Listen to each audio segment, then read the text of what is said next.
Hi everyone, and a wonderful morning. Today, actually, I'm going to talk about rule of law in Malaysia. In Malaysia, the rule of law refers to the idea that all persons, organization, institution, and including the government, are held accountable to the law that are freely published, fairly implemented, and determined by independent courts, while in line to the international human rights standards and norms. It indicates that all persons treated equally under the same and are the subject to the same duties, responsibility, and safeguards. The basic principle serves as the foundation of the legal and political frameworks. I have an example here actually. For an example, Indra Gandhi Mutu versus Pengarah Agama Islam Perak in year 2018 actually demonstrates Malaysian rule of law. The federal court decided for her ex-husband forced conversion of her children to Islam without her agreement was illegal, reinforcing the authority of the federal constitution and the concept of equality before the law and ensuring the justice for non-Muslim parents in custody actually really matters. That's all from me. Thank you, everyone. Have a nice day. Hi guys, my name is Yuvan, and today I'm going to explain about the Malaysian law system. Um, Malaysia's legal system is based on the English common law system with some modification and is to accommodate the country's unique cultural and historical circumstances. Other than that, the federal constitution is the supreme law of land, and federal and state courts they are the one who interpret and apply the laws. And the highest court is the federal court, followed by the Court of Appeal, the High Court, and the Sessions Court. Uh, Another thing about the Malaysian law is the Islamic law is also part of the Malaysian law, or also known as Sharia. It's also recognized in Malaysia and is applied to Muslim citizens in some personal and family law matters, and that's mostly about the Malaysian law. Other than that, let me explain about the speciality of the Malaysian law. What is special about the Malaysian law? Malaysian law legal system is considered special because it incorporates elements from both the common law system and the Islamic legal system, Sharia.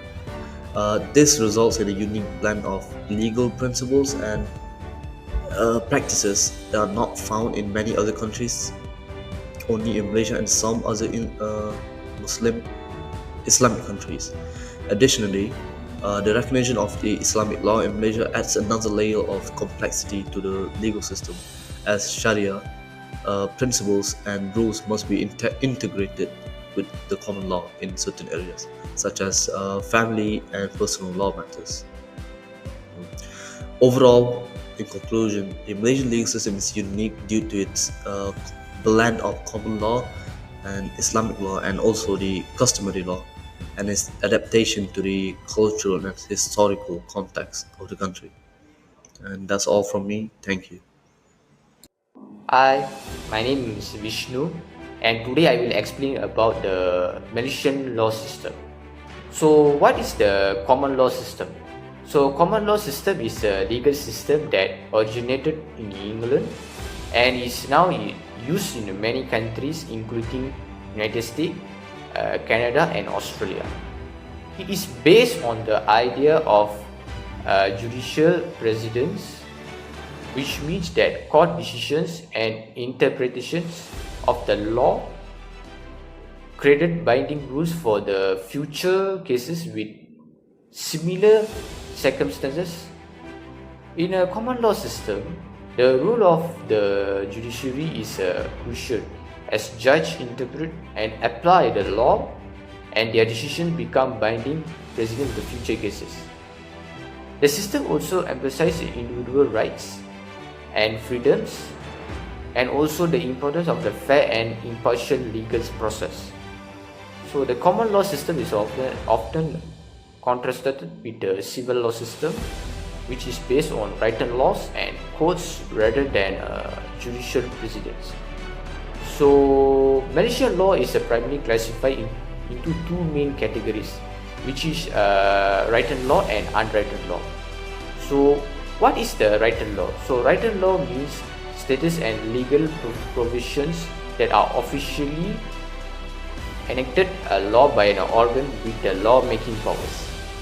The supplement of the law to the law expressed in form of the Federal Constitution, law passed by the Parliament, enactments of the state assemblies, and acts of the subordinate legislation.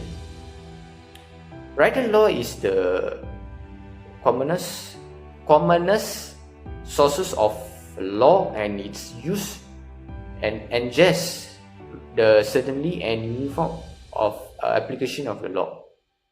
It includes the law themselves, but also any written laws and orders made under those laws, which together are integral part of the legislative framework of the state. So how about the unwritten law? So the term of unwritten law, which actually means unwritten legal norms that are not codified within the presence of the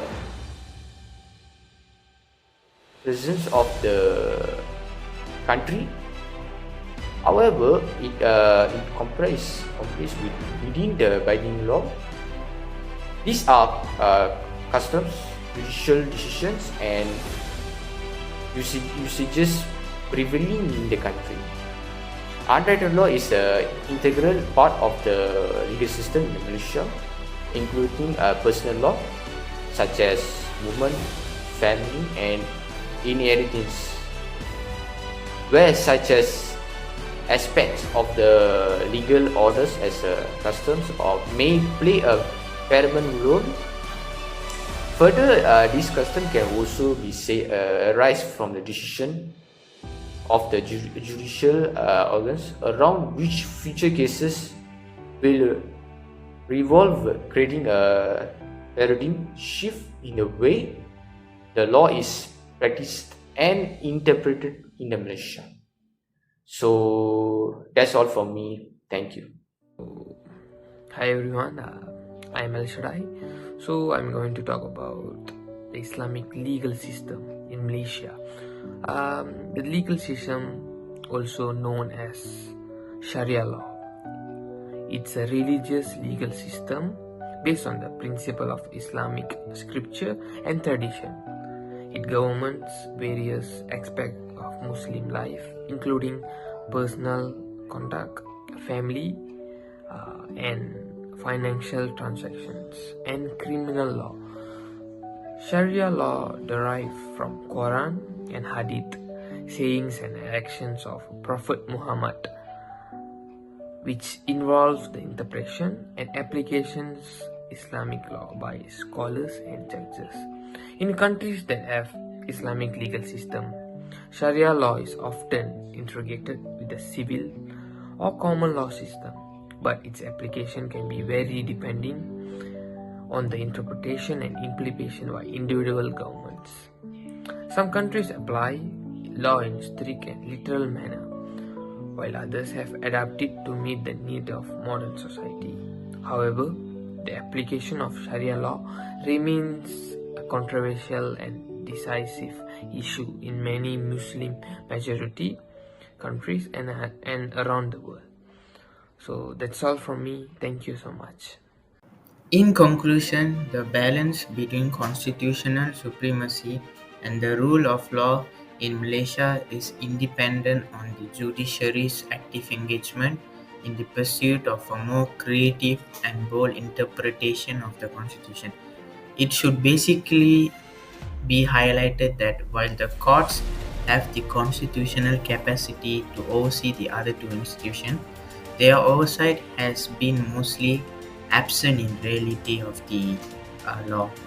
If Malaysia wants to embrace democracy, its court should not only administer the law but also have the authority and the power to actually overturn any unlawful acts by the parliament or the government that violate the principles of democracy. In this case, the courts, along with a strong, accountable, and an independent media that is proud of its accreditation, may actually reveal their abuses and mobilize public support to actually correct the mistakes done.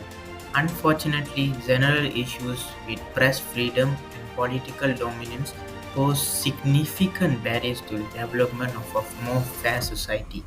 Last but not least, the judges' trust in their own power as well as press freedom are required to revive the law and its supremacy in the state so that it is more than just a concept but is also actually implemented into the system as well. So thank you, that's all from me.